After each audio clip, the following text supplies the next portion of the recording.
जब से नारायण साकार हरि बाबा की पोल पट्टी खुली है, तभी से एक सवाल खड़ा हो गया है कि बाबा का पाताल लोक कैसा है, उसमें क्या क्या है, बाबा कैसे अपना साम्राज्य बढ़ाता चला गया। क्योंकि इस ढोंगी के पास सिर्फ एक नहीं बल्कि 8 आश्रम है, जबकि सैकड़ों लोगों की जान लेने का जिम्मेदार भोले बाबा उर्फ नारायण साकार हरि उर्फ सूरजपाल दावा करता है कि वो भक्तों से कोई दान नहीं लेता। तो फिर इतना आलीशान आश्रम आखिर कैसे बनाया, कहां से आए इतने पैसे कि उसकी ईंटों की भट्टियां चल रही हैं। जगह जगह आश्रम है, वो भी कोई छोटे मोटे नहीं, आश्रम सीरीज वाले आश्रम जैसे। कैसे एक सरकारी नौकरी करने वाले आदमी के पास इतना पैसा आ गया। नौकरी से वीआरएस लेने के दौरान झोपड़ी में रहने वाले मामूली शख्स के 8 आश्रम कैसे हो गए।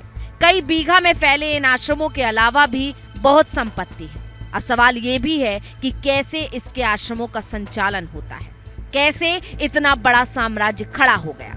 बाबा की कमाई का असली जरिया क्या है जिसके जरिए इतनी संपत्ति इकट्ठा हो गई। इस साम्राज्य के अलावा सबसे ज्यादा चर्चा इस ढोंगी बाबा के सेवादारों की है, जो इसके एक इशारे पर कुछ भी करने को तैयार रहते हैं। अभी तक पुलिस ने 7 सेवादारों को गिरफ्तार किया है, जिनसे पूछताछ में कई बड़े खुलासे हो रहे हैं और इस ढोंगी बाबा के काले करतूत सामने आ रही हैं।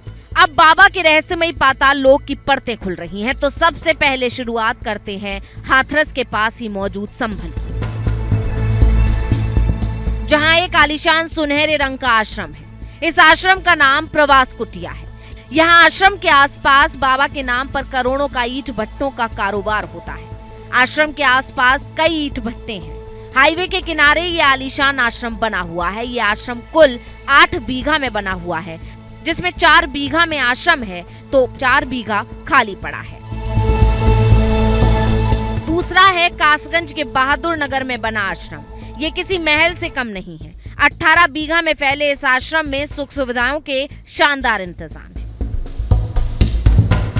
मैनपुरी के बिछुआ गांव में भी बाबा नारायण साकार हरि उर्फ भोले बाबा का आश्रम बना है, जो 21 बीघा में फैला है। ऊंची बाउंड्री देकर आश्रम 2 भागों में बांटा गया है। करीब 5 बीघा में बाबा की आलीशान कोठी बनी है। कोठी की छत पर नारायण साकार हरि उर्फ भोले बाबा की तस्वीर लगी है। बाबा की कोठी में जाने वाले रास्ते पर रंगोली और किनारे लगी रेलिंग को नकली फूलों से सजाया गया है। इसी तरह राजस्थान में बाबा का करीब 1.5 बीघा जमीन पर आश्रम बना हुआ है। ये आश्रम भी किसी महल से कम नहीं है। आश्रम में घुसने के लिए कई दरवाजे बने हुए हैं। भोले बाबा के नाम से मशहूर नारायण साकार का ये आश्रम अलवर जिले के खेड़ली इलाके सहजपुरा गांव में है, जिसमें बाबा के सेवक रहते हैं। इसी तरह कानपुर बिधनू करसुई गांव में करीब 6 एकड़ जमीन पर बाबा नारायण साकार विश्वहरि का आश्रम बना हुआ है। अभी भी आश्रम के कुछ हिस्से में काम चल रहा है। वर्ष 2018-19 में बाबा ने सेवादारों के जरिए यहाँ जमीन खरीद कर आश्रम बनवाया। यहाँ बाबा ने अपना मंदिर भी बनवा रखा है। इसके अलावा लखीमपुर में भी बाबा का एक और ठिकाना है। चारों तरफ किसानी खेती की जमीन और हरे भरे बड़े बड़े बगीचे, और इन सब के बीच बना है बड़ा आलीशान सा आश्रम नुमा रिजॉर्ट। बाबा की सबसे बड़ी ताकत है बाबा के सेवादार। सेवादारों पर बाबा का ऐसा जादू है कि वो अंध भक्तों की तरह बस बाबा के एक इशारे पर कुछ भी कर जाते हैं। लेकिन जब से ये हादसा हुआ है, जो लोग कभी बाबा को भगवान मानते थे, वो अब अपना गुस्सा जाहिर कर रहे हैं। बाबा को लेकर बड़े बड़े खुलासे कर रहे हैं, कहीं राज उगल रहे हैं। कई ग्रामीणों ने तो खुलासा किया है कि बाबा के आश्रमों में पुरुषों को प्रवेश ही नहीं दिया जाता था, सिर्फ महिलाओं और लड़कियों को ही जाने के लिए छूट थी। बाबा का साम्राज्य उत्तर प्रदेश, मध्य प्रदेश और राजस्थान तक फैला हुआ है। दावा किया जा रहा है कि बाबा 100 करोड़ रुपए से भी ज्यादा की संपत्ति का मालिक है। बाबा महंगी गाड़ियों का भी शौकीन था।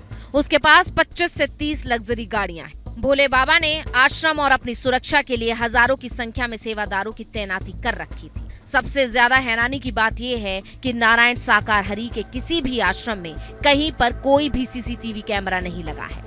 मैनपुरी के बिछुआ आश्रम में भी कोई सीसीटीवी कैमरा नहीं है। इसके अलावा कासगंज, आगरा और संभल के आश्रम में भी कोई सीसीटीवी कैमरा नहीं है। सेवादार किसी को भी बाबा का ना तो वीडियो बनाने देते थे और ना ही फोटो खींचने देते थे। तो अब जो बाबा दावा करता है कि वो किसी से दान नहीं लेता था, लेकिन आश्रम में ऐसे 200 दानदाताओं की सूची है जिनके नाम पर 10,000 से लेकर 2.5 लाख रुपए तक के दान देने की बात कही गई है। इसके अलावा अगर बाबा दान नहीं लेता तो उसके कार्यक्रम कौन करवाता है, कौन फंडिंग करता है? इन तमाम सवालों के जवाब पुलिस लगातार ढूंढ रही है। जांच में जो खुलासे हो रहे हैं वो और नए सवाल खड़े कर रहे हैं। ऐसे में सवाल ये भी है कि अगर ये हादसा नहीं होता तो शायद कभी बाबा पर शिकंजा नहीं कसता और इस रहस्यमय साम्राज्य से पर्दा नहीं उठता और ढोंगी बाबा भोली भाली जनता को ऐसे ही अपने माया जाल में फंसाता रहता। Bureau report, global Bharat TV.